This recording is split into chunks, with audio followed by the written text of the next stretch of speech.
Pertama sekali, ramai orang nak tahu apa yang parti boleh buat dan apa yang parti dah buat. Saya rasa itu yang the main concern. Orang duk anggap seolah-olah macam parti tak buat apa-apa. Sebenarnya banyak benda yang kita buat. Cuma antara yang boleh saya sebut secara terang, ada benda yang kita boleh sebut, ada benda kita tak boleh sebut. Kita gerakkan dari segi solidariti untuk Datuk Seri Najib. Kita buat program-program meningkatkan kefahaman. Pendirian parti jelas bahawa apa yang berlaku terhadap Datuk Seri Najib, Datuk Zahid, kepimpinan UMNO, mereka ini adalah mangsa selective prosecution, malicious prosecution, pendakwaan yang berniat jahat, pendakwaan terpilih dan juga pendakwaan yang politically motivated prosecution, bermotifkan politik. Dan ini jelas dapat kita lihat bila mana dalam kes Datuk Zahid sendiri, mahkamah sendiri dapat memutuskan bahawa apa yang berlaku tidak adil. Contohnya dalam kes 40 kes yang pertama, bila mana Datuk Zahid menerima apa yang dipanggil sebagai political donation, ianya dianggap rasuah, tetapi orang macam Mahathir, Muhyiddin, Khairi Jamaluddin, Hishamuddin Tun Nusir, bila mereka terima dana politik, ianya dianggap sebagai dana politik. Itu dah ada dua set undang-undang yang berbeza. Dan inilah yang menyebabkan ramai orang tak puas hati. Apatah lagi dalam kes yang melibatkan Datuk Seri Najib ini, keluarga Zeti sehingga hari ini menerima 715 juta di akaun mereka, syarikat mereka di Singapura. Tetapi tidak ada sebarang pendakwaan terhadap Zeti dan keluarganya. Begitu juga dengan Nur Muhammad Yaakob yang telah ditugaskan oleh Datuk Seri Najib untuk buat cabinet paper sama ada SRC International wajar diberikan pinjaman pada KOAP. Dan akhirnya kita didedahkan oleh pihak SPRM bahawa Nur Muhammad Yaakob juga menerima 85 juta ringgit daripada Jolo. Dan ini sudah pasti mempengaruhi tindakan dia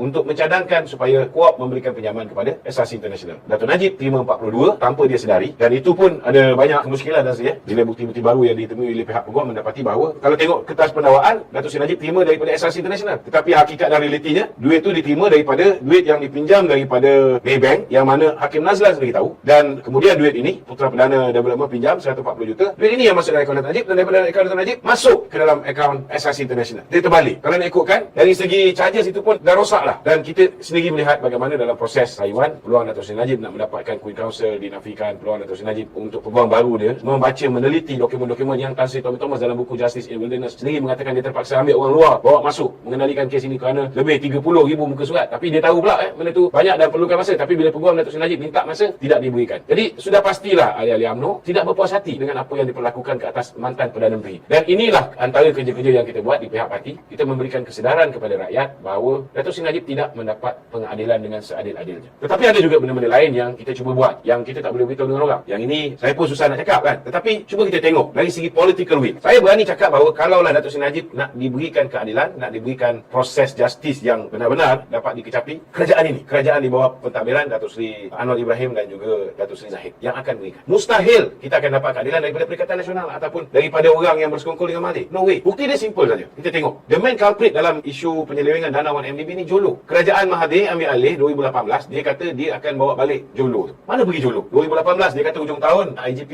Mahathir kata kita akan bawa balik sebelum hujung tahun ni. 2018 berlalu, 2019 berlalu, 2020 berlalu. Last kali dia pun berlalu, yang dia bawa balik jodoh. Yang dia bawa balik jodoh bukan Jolo. Tetapi kita boleh nampak sincerity untuk kerajaan baru ini melihat keadilan itu dapat dizahirkan. Bila mana kita lihat watak-watak yang lari 6 tahun bersama dengan Jolo seperti Jasmine Low telah berjaya dibawa pulang. Ini kalau tak ada political will. Dan kedua, malam ni juga kita gembira, kita ucap tahniah kepada khususnya negotiation yang dibuat oleh Menteri Dalam Negeri dengan kerajaan Amerika ketika PMX berada di Amerika untuk bawa balik Roger Ng. Dan bila Roger Ng ini dibawa balik, saya rasa Tan Sri patut jelaskan bagaimana pihak peguam kita minta 100 lebih nama Tan Sri yang menerima dana ni. Cuba bayangkan, hanya Datuk Seri Najib menjadi scapegoat. Yang kaya raya yang dapat 75 juta US dollar Tim Lesner, yang dapat 35 juta US dollar Roger Ng, yang menerima 715 juta Zeti Atta Aziz keluarga dia. Tapi yang terima 1.2 bilion sehingga hari ni tak diambil sebarang tindakan. So kita nak supaya benda ni dipahami oleh rakyat. Dan antara tugas-tugas yang dilakukan oleh pihak parti, kita pun nak kena beritahu dengan rakan-rakan baru kita ni. Sebab rakan-rakan baru kita macam DAP,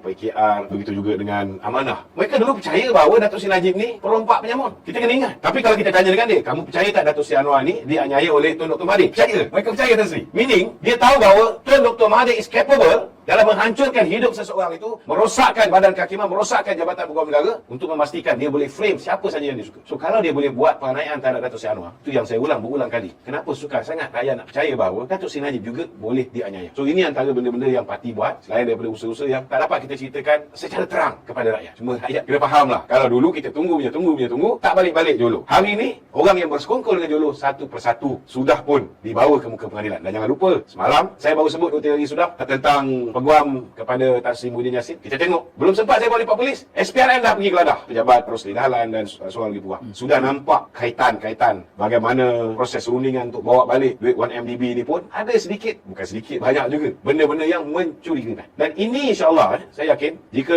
the main culprit ini dapat kita bawa balik, kita akan dapat kebenaran dan di situlah cahaya ataupun sinar kita akan lihat pembebasan Datuk Seri Najib. Dari segi parti yang rakyat perlu tahu, kita ada mengutarakan apa yang dipanggil sebagai warkah rayuan kepada Kebawah Yang Maha Majlis daripada Kebahagiaan Tuan Agong. Kerana rayuan ini ataupun pengampunan diraja ini memang kuasa Kebawah Tuanku di bawah perkara 40. Kita tak boleh paksa, kita tak boleh tekan. Dulu bila kita hantar warkah rayuan, nama pun rayuan, pun ada orang anggap kita menekan. Jadi benda ni kena buat secara menarik rambut di dalam tepung. Kita tak boleh terlalu harsh, kita tak boleh dihadap. Kita kena buat dengan penuh sopan santun, penuh teliti, penuh adab. Dan saya yakin Kebawah Tuanku pun orang yang bijaksana. Dia juga meneliti perkembangan kes Datuk Seri Najib ni. Sudah pasti sebelum beliau berangkat kembali ke Pahang, saya yakin, saya mempunyai keyakinan dan ramai ahli-ahli parti mempunyai keyakinan beliau juga akan mempertimbangkan pengampunan diraja yang dipohon oleh Peguam Datuk Seri Najib. Walaupun kita tahu bahawa pengampunan ni unik, tak macam pengampunan yang dibuat oleh orang yang mengaku bersalah. Ini pengampunan kerana dia merasakan bahawa dia tidak mendapat keadilan. Saya yakin bahawa insya-Allah Kebawah Tuanku akan mempertimbangkan kerana beliau lebih kenal siapa tu Datuk Seri Najib berbanding dengan kita.